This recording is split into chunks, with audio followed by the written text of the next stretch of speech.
Hola Lanzas, antes de empezar los invito a seguir mi segundo canal Análisis Militar. Estaremos hablando sobre diversos temas militares y conoceremos el armamento de todos los países, así que no olvides seguirnos y mirar nuestros videos. El incidente de la corbeta de Caldas fue el punto más cercano a desatar un conflicto bélico entre Colombia y Venezuela, debido a la inexistencia de un acuerdo mutuo sobre la delimitación del Golfo compartido por ambas naciones. El 14 de julio de 1987, en un patrullaje cotidiano, un buque colombiano se encontró con algunos pesqueros venezolanos a los que se les solicitó que abandonaran la zona. En los días siguientes, otro episodio similar tuvo lugar. Para el 9 de agosto, la corbeta Caldas se encontró esta vez con una embarcación militar del país vecino, la cañonera Libertad. En esta ocasión, los comandantes de ambas embarcaciones intercambiaron comunicaciones radiales invitándose a abandonar el área, cada uno reconociéndola como dentro de su jurisdicción. Durante esta situación, la corbeta colombiana habría cambiado de curso para navegar en dirección oeste, mientras era seguida por la patrullera venezolana, hasta alcanzar coordenadas justo fuera del área de patrullaje de la Armada venezolana, donde permaneció fondeada hasta la tarde de ese mismo día. Posteriormente, la corbeta colombiana procede a retirarse hacia el norte hasta encontrarse con el submarino de la Armada colombiana ARC Tayrona, para cumplir labores de entrenamiento previamente planificadas, no sin que antes ambos comandantes vuelvan a intercambiar mensajes radiales reafirmando su ejercicio de soberanía sobre esa zona del Golfo. Entretanto, la patrullera venezolana ARB Libertad se dirigió al suroeste del archipiélago Los Monjes, siguiendo órdenes del comando del escuadrón de patrulleros, en espera de apoyo de otras naves de la Armada venezolana. Al amanecer arriban a la zona la fragata misilística venezolana, acompañada de la patrullera cañonera ARB Independencia. Más tarde ese mismo día, arribaría también la fragata misilística ARB Almirante Brión, cuyo comandante asumió el comando táctico de las operaciones. Durante el transcurso del día, la patrullera ARB Libertad se había trasladado a la base de Punto Fijo, donde fue dotada de sus misiles antibuque Otomat Mk2, para luego zarpar nuevamente con un rumbo a la zona del archipiélago Los Monjes. Para ese entonces, con respecto a la situación militar de ambos países, Venezuela contaba a la fecha con un escuadrón de aviones F-16 norteamericanos recién comprados, mientras que Colombia a duras penas disponía de aviones Mirage M5 de la década del 70. Igualmente, Venezuela históricamente ha poseído un número importante de carros de combate que le permitirían invadir con relativa facilidad la península de La Guajira. A la clara desventaja militar por parte de Colombia se sumaron distintos movimientos de la Armada venezolana, como la movilización de distintos aviones de su fuerza aérea, con el fin de afianzar su posición. Pues el 12 de agosto, aviones F-16 realizaron vuelos rasantes sobre la corbeta ARC Caldas. Los pilotos venezolanos observaron que los cañones de la nave colombiana no se hallaban preparados para su uso, ni existía algún otro indicio de que la tripulación se encontrara en roles de combate.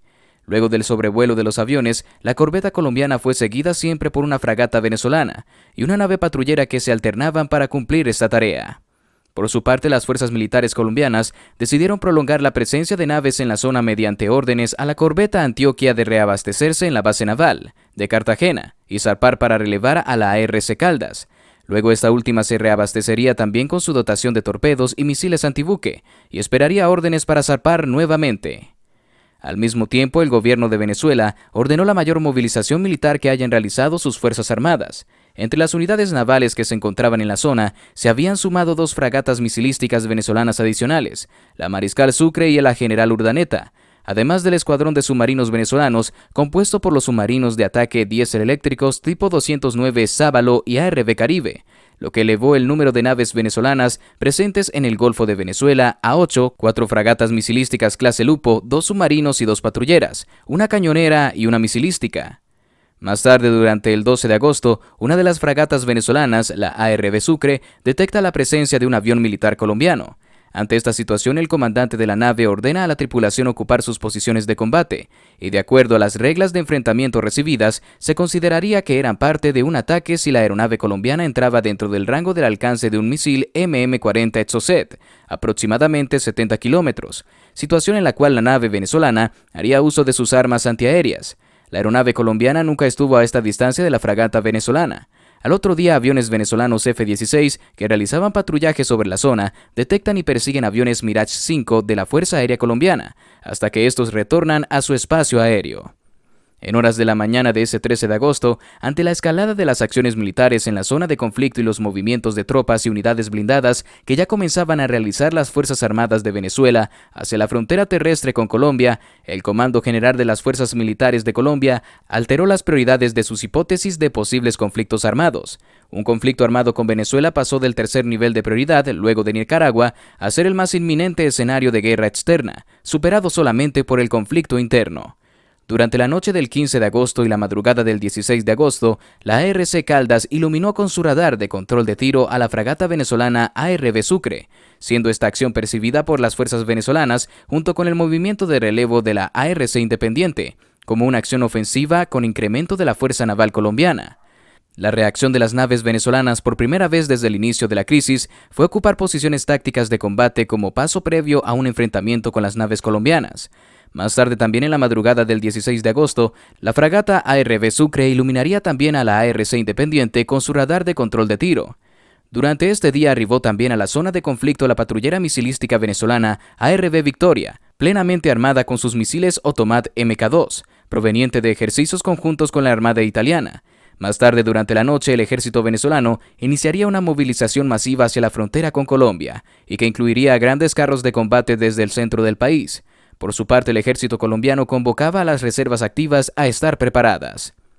El 17 de agosto, en horas de la tarde, el presidente venezolano Jaime Lucinchi sostuvo en el Palacio de Miraflores varias reuniones que incluyeron a expresidentes de Venezuela, ministros y otros altos representantes del gobierno venezolano, así como a los líderes de los principales partidos políticos del país. Durante esas reuniones se informó la decisión del gobierno venezolano de transmitir a Colombia un ultimátum exigiendo el retiro de la corbeta colombiana ARC Independiente. Al final del día, el gobierno venezolano había llegado a la decisión de atacar a la corbeta colombiana, lo cual ya había sido informado a los mandos militares venezolanos. Esa misma noche en Bogotá, el presidente colombiano Virgilio Barco se había reunido con algunas personas de su confianza y les manifestó sus intenciones de ordenar al alto mando militar colombiano el fin de las operaciones navales en el Golfo de Venezuela. Y en efecto, a las 23:45 hora colombiana, el presidente Barco se dirigió a la nación mediante un mensaje a través de la Radio Nacional de Colombia, informando que ante las fervientes exhortaciones del secretario general de la OEA, Joao Clemente Baena Soares, y el presidente de Argentina, Raúl Alfonsín, el gobierno de Colombia tomaría las medidas pertinentes para normalizar la situación creada. Poco después de la medianoche, el 18 de agosto se ordena a través de la cadena de mando de las Fuerzas Navales colombianas el retiro de la corbeta ARC Independiente del área del Golfo de Venezuela. Esta tarea se completó a las pocas horas. La crisis de la corbeta Caldas no fue la primera ocasión en que se ocurrió el riesgo de una confrontación armada en el Golfo de Venezuela. Se considera que el Golfo posee una gran importancia estratégica por la existencia de petróleo en el mismo, lo cual constituye una de las razones que motivan la disputa entre las partes. Pero también se encuentran en el Golfo grandes cantidades de gas natural que aún no se han explotado y que se mantienen como reservas estratégicas de Venezuela, que es el principal productor y exportador de crudo de América. Y bueno, lanzas, hemos llegado al final. No olvides de seguirnos y dejarnos un buen like. Hasta la próxima, y que Dios los bendiga.